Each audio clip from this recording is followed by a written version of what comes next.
So ladies and napakarami nating motor, kikita nyo naman at ngayon ito yung mga pagkakamali ko nung nag-big bike ako. Hindi na itong gagayahin sa susunod. Ito na yung mga tuturo ko sa inyo. Kung nagbabala ka mag-big bike, huwag mo nang ulitin yung pagkakamali na nangyari sa akin, ladies and panoorin mo ang video na to para magkaroon ka ng guide kung sakali man nabibili ka ng first ever big bike mo or expressway legal na motorsiklo.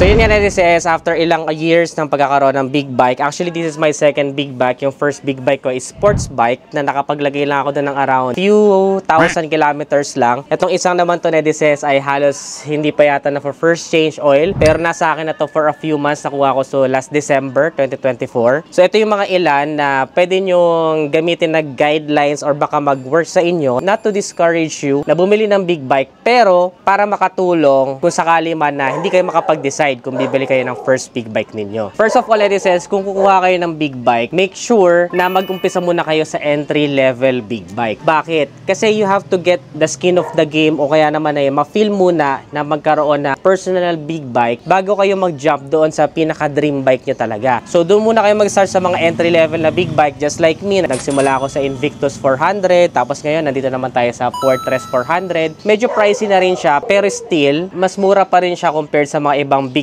bike na sobrang mamahal na, 'di ba? Mga branded like Kawasaki, Ducati, BMW. Mas mura pa rin itong si Bristol natin na Fortress 400. So ilan sa mga few na gusto kong malaman ninyo na this is swak ba sa lifestyle niyo na magkaroon ng big bike? Because sometimes ang mga dahilan natin kung ba't gusto natin mag big bike is to experience, to fulfill our dream. Syempre, kung dream na dream niyo magka big bike at nakikita niyo rin sa mga idol ninyo na sobrang cool na magkaroon ng big bike. Pangalawa, syempre dapat may pambili ka. So first of all, dapat budgeted yung pera mo kung sakaling man nakukuha ka ng big bike. Not something na kailangan mo lang bilhin just to show off or para ipagmayabang sa mga kakilala mo, kundi talagang pinagplanuhan at pinaghandaan. Yung iba kasi gusto lang sumabay, pero hindi na pagplanuhan. So, dapat walang maapektuhan na ordinary bills bago ka kukuha ng big bike. So, it should be planned, delayed gratification, pinag-isipan ng mahabang panahon bago bibili. Pangatlo, netizens, meron ka bang community ng big bike na sasalihan or kabibilangan? Isa rin yan sa magandang situation dahil magkakaroon ka ng regular rides, magkakaroon ka ng mga papagtatanungan kung sakali man na merong halimbawa problema sa motorsiklo mo or sa big bike mo, may mapagtatanungan ka, normal lang ba to? O kaya naman magkakaroon ka ng regular na paggagamitan ng big bike mo kasi nagsiset sila ng regular rides. Okay, so lumipat lang tayo kasi umuulan na netizens. So napaka-importante ng mga bagay na yun netizens para masigurado mo at maranasan mo muna na magkaroon ng big bike. Kaya ka magsisimula muna sa entry level na big bike para maranasan muna yung lifestyle na naka-big bike. Kasi kagaya ng pagkakamali ko ay bumili tayo ng big bike. Nung una, sports bike yung binili ko kasi napaka-cool niyang tignan. Pero nung matest drive ko na siya sa traffic situation ay medyo nagsisi ako kasi sumakit yung lower back ko. So kaya ngayon, ibinenta ko siya at bumili naman ako ng Maxi scooter. So yung Maxi scooter kasi pakaramdam ko dito nakamalaking NMAX lang ako, nakamalaking scooter lang ako na pwede pa rin isingit sa mga traffic situation. Hindi nakakapagod masyado, upright sitting position ka lang, parang yung mga ganito, parang mga PCX lang yung pakiramdam, mas mabigat lang ng konti. Also, one thing to consider netizens is in yung height, no? So ako ay short rider lang, 5'4" in height lang ako, kaya medyo hindi talaga ako sumusugal sa sobrang tataas na motorsiklo. Pero kaya, kagaya ni sa Red Sweet Potato, tsaka ni Motodeck, mga kasing height lang natin halos yung mga yan, pero ang gagaling naman mag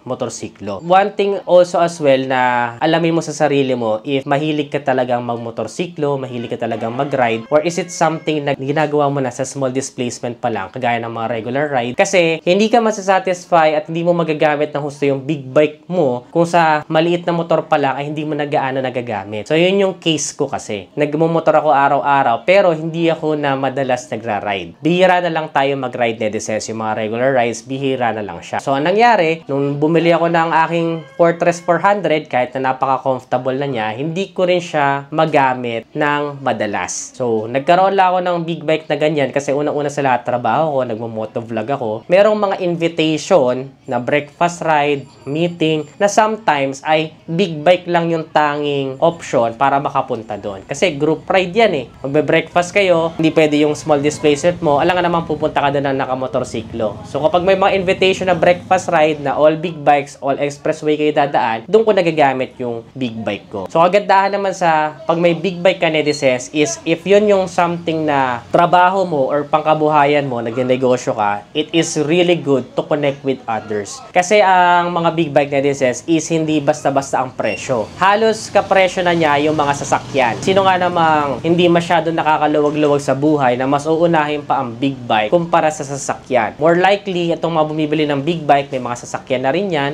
or someone na medyo comfortable na sa buhay. Mayaman, wealthy, kaya naman ay above average, kumbaga. Kasi na-afford nila mag-big bike eh. At hindi rin po biro ang maintenance ng pagkakaroon ng isang big bike, netizens. So, unlike sa mga ordinary motorcycles, mura lang magpa-change oil, mura lang magpa-maintenance, lalong-lalo na kung may tatak yung big bike ninyo, mas mahal po yung PMS yan or preventive maintenance. So, kailangan talaga fully committed ka, pati yung budget mo, no? So, siguro naman kung may mga sasakyan ka na, may idea ka na rin kasi halos same lang sila. May mga big bikes lang na mas mura somehow sa mga sasakyan. May mga big bikes naman na mas mahal pa ang maintenance kaysa sa mga utility na mga sasakyan. So ngayon, netizens, kapag ka nakabili ka na ng big bike na entry level, then that's the time you develop the habit of a big bike owner, which is nagagamit mo siya for your own leisure, nagagamit mo siya for connection, at ang pinaka para sa akin mga ROI mo siya is kapag meron kang regular rides. Pero syempre, 'di ba? Gusto mo rin na gamit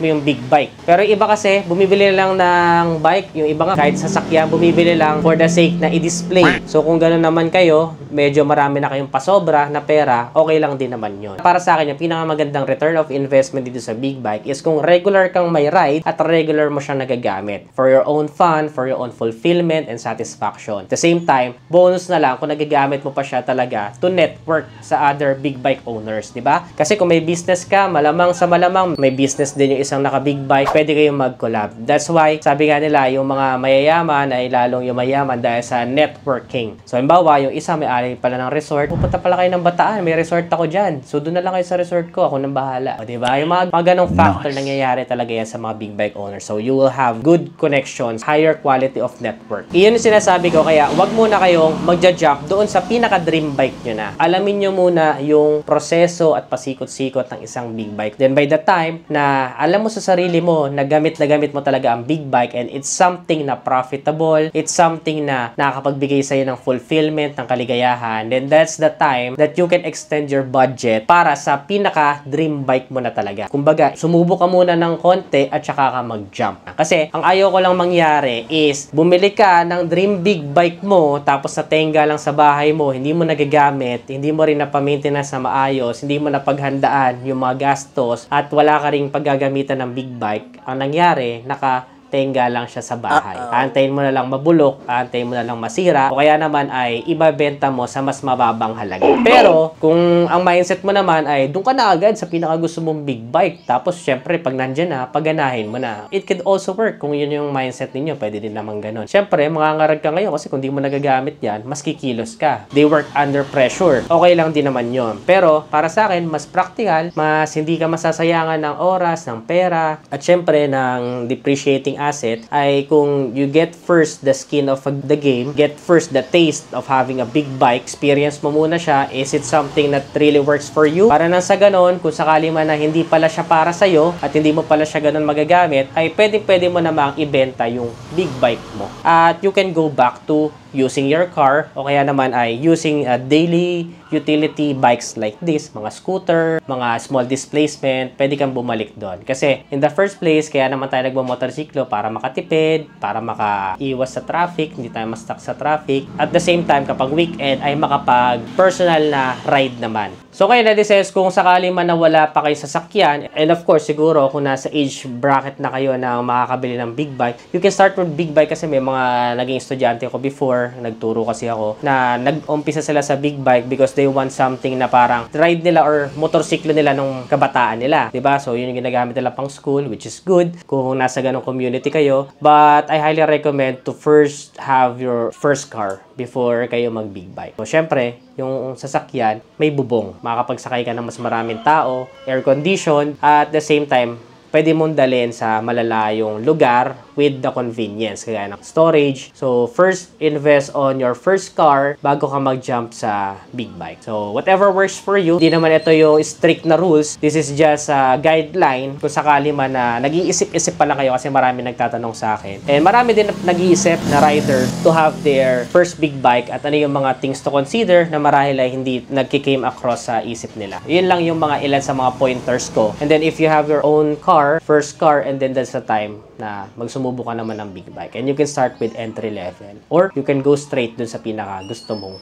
big bike. Kasi ako, nung first car ko, nag-jump agad ako dun sa pinakagusto ko, which is Honda Civic RS. Tsaka ako na natutunan na may mga lugar pala na hindi siya angkop, lalo-lalo na bahain sa Pilipinas. That's why, nagkaroon ako ng need na magdagdag pa, which is yung Tamaraw ko naman. Pero nagagamit ko naman yan kasi I bring my family with me sa mga lakad. Tsaka may mga pinupuntahan kami na kailangan talaga ng mataas sa sasakyan. But still, ayun, bumabalik pa rin talaga ako sa mga small displacement. I just use my big bike if there's a chance at merong mga invitation na kailangan ng big bike. So, mas na-ROI ko pa rin talaga yung mga small displacement ko. Meron tayo ngayong PCX, Bergman Street EX, pinakabago natin, si Burger, tapos yung ating Avenis, Suzuki din yan. May mga pinapahiram din sa akin from time to time. Ngayon, may Bristol Basilica dyan, no nakaraan, may Suzuki Smash dyan, pinapahiram sa atin just to test drive. Yung big bike natin na Fortress 400. So, yun yung ilan sa mga pag-aari natin na big bike. Pag may mga events, since I have a team, I still use cars. Yun pa rin. Mas madami pa rin beses na nagagamit ko sa sasakyan. Lalo-lalo na ngayon na tag-ulan. Diba? Kasi may mga camera equipment kami dala, hindi siya pwedeng mabasa. Pero kung talagang rider kayo, enthusiast talaga kayo, motorcycle enthusiast, na talagang maraming rides, adventurous, you want it a Philippine loop, meron kayong regular rides with friends, then big bike talaga isa sa mga gamit na gamit at masusulit-sulit ninyo, netizens. So yun lang, just a 2 cents of my opinion, and I don't want you to make the same mistake, or pwede nyo gawing guideline, or pwede ninyo kapulutan ng aral or substance kung sakali man na you're planning to have your